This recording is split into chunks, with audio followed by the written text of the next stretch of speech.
It's a hyperactive mid with a self-sustaining gold lane. And then, yeah, SD just gonna do SD things. And once again, Cram on the Esmeralda. Oh, man. Could this be it? The lethal strike to Omega's jugular. Match point for TNC. One more look at these lineups. Again, nothing here really just screams craziness because this is basically the metagame. This is just two teams deciding to play the way that they wanna and deciding to go this direction. If this was not day two, this Angela and Chakra would have been a big question mark. But the fact that they beat Echo with it yesterday just says, you know what, they know exactly what they're doing. Welcome to game number 4. Could this be it? Could TNC be dropping Omega into the lower bracket? I have bad news for Omega. I double-checked. Eudora's undefeated at 6-0. 100%, baby! It's 100%. I knew I was up to something. I knew that this was going to be important. 100%. Wait, is that just for TNC? That's for everyone who uses Eudora. In season, MPL Season 9, basically. MPL Season 9. MPL Season 9. Wow. Well, I love to say it, the Thunderdome. That's where they're going to be going, and they got to be careful here. But at the same time, once again, you got to wonder how is Omega going to utilize the Masha? Because now that it's in the side lane, right? And, you know, what is the main job for Renzo going to be? Renzo, at one point in the game, he'll just really be trying to disrupt, but again, you're up against a Eudora. However, that doesn't necessarily mean he's doomed. There are a lot of sprints on the side of Omega, even though Renzo gets bursted. Might actually just have enough to be able to utilize the Thunderclap onto Escalera. Now I'm thinking about the late game here, though. Oh, Yasuo. Little 2v1 action, but he should be fine once again. Here comes Escalera, gonna join the party. The flicker in, that's gonna be the Thunderdome, like I said. The combo gets the first blood for TNC. Here you'll see why Escalera used the flicker. He didn't want to see him from where he was coming from, and essentially, it's a classic MOBA fundamental. Flicker or these dashes on spellcasters. People have been doing this for decades. We like to call it the athletic flicker, because that's what it is. I mean, you make plays, and that's what happened. It's painful AF, athletic flicker. I like it. Patented. Add the trademark to it. Oh, SD in trouble. SD. Turtle's going to be up now. Omega does not want to give this one away. No hook for Ben Thinks. Now Cram doing what he does best. Here comes Renzo as well. Turtle's still going to be worked on. Less than half health. Escalera with the Thundering Wrath. Tempest Blade's going to be popped. Secured. Turtle for SD. TNC, though, Ryzen's going to be in trouble. That's going to be Escalera going to be taken out. Now the response coming down. Ben Things finds one himself. TNC, once again, the Turtle plus 2 kills. Cram is on fire. Cram is on fire. Oh, he's eating up real quickly. And Omega, slow down the pace a little bit. They can't have a trade like this. They can't do this in the early game. Your lineup scales incredibly well in the late. You'll need a lot of time. You'll need a lot of stacks. Omega's movements down a little bit. Be a little bit more careful. But TNC are like, no. We're going to do what we can to end this fast. Yeah, they've got to end it fast. Because the way that they drafted, once again, oh, here comes the stun. But it's not going to be enough. That 2 max could be fine. There is some dynamics to Chaknu picking up the Angela. I like how he can extend team fights a little more and even confirm saves. Yeah. Even without the hard guard, because throwing out those love waves, it's a heal.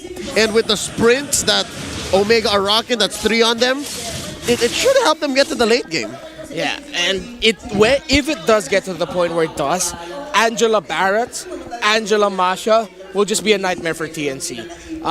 Once they build up their sustain items, even the burst of Escalera will not be enough to secure a kill onto any of the frontliners. And they will be able to protect the front line, or the back line, I'm talking about Omega here, very well. Yeah, masterfully drafted. And now Chaknu's doing the heart guard threat. Like, he's just going to start showing this target onto random heroes on the map from Omega to scare TNC, to deter them from engaging. And if I may say, everyone is a legit target. Everyone from Kelra down to Renzo are solid heart guard targets. Yeah, I mean, once again, the value of the heart guard is going to be really good here, especially for Kelra, because you pointed it out before, Leo, the focus on Kelra's lane, because they don't want him to have such a good time just farming up, right? So now with this second turtle coming up, does TNC actually find something? Ryzen's going to be hooked here, then it's going to be the lockdown. Now they're focusing on Ryzen once again. Heart guard going to be popped there. Tempest of Blades comes down. Kill secured by SD. Turtle's still going to be up. He's going to reset a little bit. Kelra doesn't want to give this one away, forcing SD back. Turtle resets. And now TNC in a good, comfortable position here to take this one. Wow. By first taking out Ryzen, they have confirmed that there will be no retribution from Omega and continue the 100% turtle take rate in game number 4. Yeah, great focus there by TNC to immediately go for the tower of Kelra, make it hard for him to farm. Look at the positioning. They want that tower down. They want to maximize the gold there for Yasuo on the Brody. Again, TNC, they're making things fast here. They want to end this quickly because we saw a glimpse of the late game potential there of Omega. How much damage did Ryzen receive there? We don't know the number, but we know that it took way too long for TNC to take that Barret's with a hard guard down. And it's a good mix of damage because looking at Ryzen's items now, he might be going for the Dreadnought armor, but where does he go from there, right? Because there is a solid amount of magic damage that TNC is threatening as well, so he's caught between a rock and a hard place. Yeah. One of the questions is which one is he going to build? Athena shield to deal with the burst from the Eudora, but then you'll be giving a lot of shields even more to Cram, which is why this Esmeralda pick's crucial. Radiant armor might be the way to go here for Ryzen, even though it's not the most optimal item. But at this point, I'm thinking, yo, you don't want to give any more shields to that Esmeralda later It's not even the shields. The fact that SDZYZ on the lane has so much burst, and then if these team fights go long, you get stacks on Yasuo's Brody. So again, you're forced between Athena's shield, Radiant armor, or Dreadnought armor / Dominance Ice. Like, where do you go? Tough, biggest man. question for him. Yeah, and not only that, but again, Etu Max has to scale here. Heart guard going to be popped. Escalera going to take quite a bit of damage, and that's going to be a kill for Ryzen this time. TNC loses one here. Escalera may have been mispositioned. He was a little in too deep there. Just a little bit at that point. Although that did give the information. Could be the flicker in, the suppress. Kelra's in trouble. Torn apart memory to cap it off. And there you go. Kelra taken out of the picture. Meanwhile, in the jungle, Ryzen eats him up, throws him into the wall. And there you go. Cram once again doing what he does best. He's going to sprint out of there. The value of sprint once again showing. I love it. I love it. Real quick, that was worth it for TNC. I must say, the long con, the trade. Escalera, a mid laner for Kelra, the Filipino Savage. That is, if not the de facto core for Omega, then definitely a very important part of their engine. I'll take a trade any day. It's going to be another one. Welcome to the Thunderdome from Escalera. He finds another connection of Ben Things and Escalera. This is a combination you got to watch out for. TNC, Ben Things, that hook came from the other barangay. That was right at the tip of the range of the iron hook to secure that kill onto Etamax. Came from Sitio Phoenix. My goodness. Once again, the combination of the heart guard is going to be popped. Kelra should be fine. They got to be careful. Like I said, the hooks are on point. Escalera, the follow-up. SD just around the corner. Again, they need to get this tier 1 turret down as well. Ben Things waiting patiently in the bush. The rest of Omega going to come to help them out. No hook and land there. They know. That was close. SD getting caught here. I like how SD is just picking its fights. Always. Almost every single time. Especially since he is still lacking that Blade of Despair. He is going to start choosing his fights a little more aggressively despite the 6k gold lead. This is TNC mirroring what Omega did in game number 2. They know that they're in the lead, but they don't want to pick fights just yet, not until they're sure. And right now, it's definitely feeling like we are going full circle here.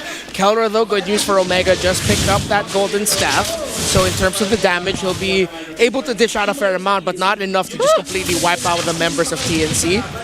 But TNC need to watch out for this Masha. Renzi going to go in. Fourth in the flicker from Escalera. Now the return. Kelra with the heart guard, the blazing duet. Yasuo, you got to get out of there, and he does. But look at the return. SD was there for the catch. Hits Kelra. Takes him down. TNC with great map awareness. Masterfully set up trap by TNC, whether by hook, all puns intended, or by Croak, they were gonna get a kill. And the fact that Yasuo didn't even need to die, that he used that second skill to roll into that creep and out of harm's way, forcing the BMI back out from Kelra, and then there were members of TNC waiting there, all just chef's kiss. An absolutely commendable performance here by TNC, how they pulled that off, micro, macro, individually, what Escalera did, and together as a team, like, you know what, Kelra? We know where you're coming back. We're here, we're waiting for you. And I feel like at that point, Kelra already knew, I have no choice. All right, fine. And then he knew what was coming. The burst, the takedown by TNC. And TNC still in full control. Omega will need a few more items here. At this point, them winning a fight will not be the immediate win for Omega, or won't be total control for Omega. It's still a bit too far. They need 2 big wins here. Smart Omega to take control back in the game. Now another hook's gonna be landed. That is an automatic kill. N2 Max out of the picture. Lord gonna be up now. TNC in a good position to take this one. Renzio trying to do his best, gonna focus on Yasuo. Pushing him back out of here, back to the turret. There goes Kelra with the combination. The Heart Guard too. They find Escalera. Lord gonna go ahead and reset. Who is going to go ahead and pull the go signal here? Cram doing what he does best, trying to zone them out. Not able to get the Lord just yet. They might just need to reset, slow down, and bring it back here. The fact that Escalera... Oh my goodness! Oh no! Ben Thing's not letting me finish my sentences! Sir Ben, what did I do? Sir Ben, why won't you let me speak? Anyways, what? The fact that it was a trade for Escalera led to Omega actually getting some ground, stopping TNC from even stealing. If anything, Omega had the priority. Ryzen was there. SD was not. Yeah. But this pick-off on Renzio was just dessert. Literally the chef's kiss. Yeah, it was just dessert. The Ben Thing's kiss, man. I mean, and again, SD. The Ben kiss. The Ben kiss. Doing what he does best, right? And Lord still for the taking. It is only a regular one, so they actually might give a go signal here. They're happy with the turret, and this is going to be most likely a free Lord here for TNC. Going to be too late. Omega. Is SD going to commit to this once again? Ben thinks. Escalera looking to set up in the bush. No one going to be just yet here, but they know there's going to be a moment here. Hook not going to land. They're going to be okay with that. Now, once again, 10,000 gold lead here for TNC. Massive. Colossal. That's at least, what, 2 or 3 items on each of your cores over the counterparts. Which is why Chaknu picking up the Enchanted Talisman, or the Necklace of Durance rather, was crucial. Healing getting out of hand. They need something to deal with Cram, but just that Necklace of Durance alone is not going to be enough. Not even a single dominant size yet on the other members of OMG. They might not actually be able to build yet another one. Another hook going to be landing. It's on Renzio. Has plenty of health bars though, but look at Escalera. Looking in the back lane. He's going to back off now. Lord going to be monitoring down that bottom. Omega's going to handle that one. They should make quick work of it, but they do lose that tier 1 turret. And now TNC going to be focusing on the rest of the turrets. Open up the space. Another hook! But it's not going to be able to connect here. Once again, Kelra able to survive with that Purify. Falling Star move going to pop by Cram. And they get a big resource, though, because if you think about it, Kelra not having that Purify is going to be pretty big in the next couple minutes. Man, there's got to be some mind games being played here because Escalera, he's kind of showing himself. Yeah. There's got to be some tactical advantage to knowing that, hey, there might be a Dora in the bush. Watch out. Yeah. Oh, no. Omega. They're really just watching out for actually 2 things here. It's any of the roots or the immobilized, the stuns coming from the Franco or the Dora. Because if Benfix doesn't land a hook, Escalera, there's nothing stopping him from just using Flicker, Electric Arrow, Thunder Stun you Wrath. down, Yeah, Thunder Wrath. yeah. Yeah, nothing's going to stop him from doing that. That's why Itomax is really watching his positioning here. Kelra is very fast with that BMI. It's like the moment he's happy with what he gets from a minion wave, immediately BMI out. That's the right call for him because TNC are in full control. It's a full lead. It'll take a massive misstep by TNC for Omega to turn this around. Yeah, there's so much on the shoulders of our roamers there, given a spotlight real quick. Obviously, Benting's miles ahead of Chaknu. But again, we're talking about the complexity and the uses of their kit. Chaknu able to save his cores, while TNC's Benting's able to set up for his cores and get nice and very significant pickoffs. Yes. The only hook he doesn't like is the hook on Ryzen. Yeah. That's it. Everyone else is gravy. I mean, man. Speaking of gravy, just have to mention real quick, Ryzen actually did not get his purple buff, stolen away really well by SDZYZ. Yeah, and this is what I was going to say is just, you know, SD's doing a great job because we talked about Ling as a hero overall in the current meta and how it kind of struggles, but the way that SD is playing this Ling is actually the best way to play it in the current meta. You know, you're not actually trying to just be in every team fight, you're splitting around the map, you're stealing objectives and resources, and you're letting the rest of your team do what they need to do. Yes. So now that Lord is going to be up. This is the tension we're talking about here. Omega definitely doesn't want to just give this one away. Kelra and Chaknu still trying to clear the lane. Cram should be fine. And right now, again, just a push back and forth, pulling back and forth between the two teams. It's amazing how Ling has evolved in this metagame, right? I'll talk about this while Cram goes 1v3. I'm sure it'll be enough time. Ling has slowly become a scalpel. Precision, and it's so sharp that you don't even need that much effort. You just have to choose very specifically where you want to cut in. Yeah. As compared to what the other junglers are currently, which are basically like massive shields with spikes on them. Yeah. And the best surgeons have the best teammates around them, or best group of doctors with them. There's a free Lord for TNC, and because of the efforts of Benting and Escalera, that's why SDZYZ can play in such a precise fashion, finding the perfect way to cut through Omega. So are we going to slowly call him Doc SD or SDMD? Oh, I like that. SDMD. SDPHD? I don't know. They all sound good. It's more of a philosophical doctor. All right, then. More MD. MD then. All right, thank you. I mean, man, either way you want to call it, let's just say Ben Things and Escalera, those two alone are like one of the biggest threat factors here, if not the biggest for Omega. And that's why you can see them being so hesitant on where they go. Like, they are literally in Ube mode.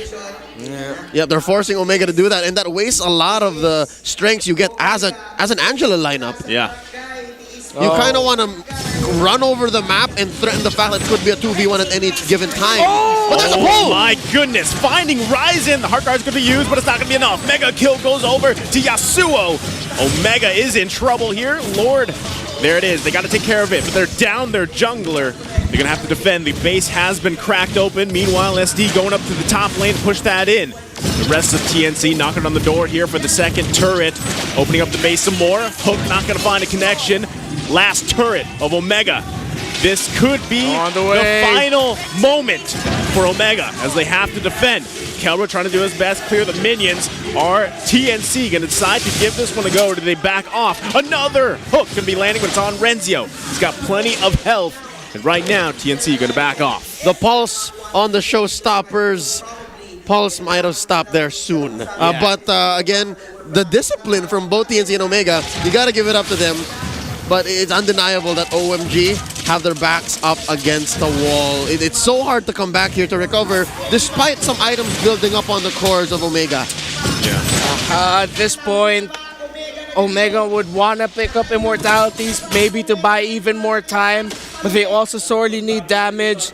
Omega really just are at the point of, let's hold on, let's find a way, let's find an opening, maybe we can turn it around. Not even like an item pickup this soon or in like the next, say, 3 to 5 minutes will not be enough. It has to come off of a pickoff. It has to come off of a punishment of a mistake, because TNC are stacked. They're almost completely fully built for all of their members, but in terms of their key items, they're good. And that's why even just one hook onto Ryzen at this point is actually a good thing, because Ryzen went down really quickly, even with a heart guard on. Yeah, that big boy. I mean, he's still got kind of deleted. I'll say kind of, because you know he has quite a bit of health, but also does Renzio. I just feel like, again, Etu Max really hasn't had the opportunity to utilize the hero that he chose for this game, and that's kind of what's happening here for this game number 4. That's going to be a lockdown, Thundering Wrath too, but again, he's got tons of health bars, but he's got to find the hook. He lands it, but he's able to survive. Once again, the power of sprint. Gotta love the trigger discipline of Chaknu. He could have dug both of their graves at the same time if he clicked the heart card there, but he knew exactly what his teammate was doing. He knew what the commando was up to. And so far, it seems like TNC is hell-bent on getting a pick off first before committing to anything. Yeah, they can't just go ahead and blindly take the Lord. Look at the top. Etu Max is in trouble. SD causing havoc. Has to pop the Tempest Blades, but he got quite a bit here from Omega too. Cram going to be doing what he does best, zoning them out. No one's going to commit to the Lord just yet. Orange going to be secured here by Kelra. Hook not going to land. And right now, once again, the tension of a push and pull here between TNC and Smart Omega. They're not going to go ahead and commit to the Lord just yet. Okay. The good news for Omega is, from that exchange that we just saw, they're getting to the point where, again, one of the things I mentioned earlier, this terrifying Angela Masha Barrett. But before that, Omega just rushing for the Lord. Can they actually take this? Will they? I don't think they can do this right now. Cram has a clear signal to the back lane. The hook's going to land. There's going to be the Purified Hard Guard comes out as well. Kelra, he's got to do something. Cram trying to work in the back. And now the full-on force of Omega. And they're falling down here. TNC takes out Ryzen with a return damage. Benthing find one himself. And now the Lord for the taking. Omega down 2. Comeback denied. It was a trade, but eventually it was very evident that Omega was not equipped to fire back. They picked a fight that they had some idea that maybe they could have won. Yeah. It was laid out there, and just the same, everything was timed well. But when it comes down to it, they brought a knife to a gunfight. Yeah, they don't have enough just yet. 50% at most and a kill is what they brought the members of TNC down to, and that was full effort. Omega. Could this be it? Will TNC get the win? There's the conceal. Harkar going to be popped. Tempest Blaze as well. They have to work on the Lord. Blazing Duo is going to be popped. TNC looking to end the game here. SD's out of there. Now the rest of them are working on Lord's going to be still up. TNC. Nice G. They send Omega to the bracket. Phoenix Rise. They are one step away from the grand finals as they take the series 3-1. TNC going up. Omega going to the lower bracket. And it did end up becoming a full circle story. Tank and mid, tank and jungle, back to tank and mid again. And it was the Thunderdome duo for TNC, bringing the fire to Omega.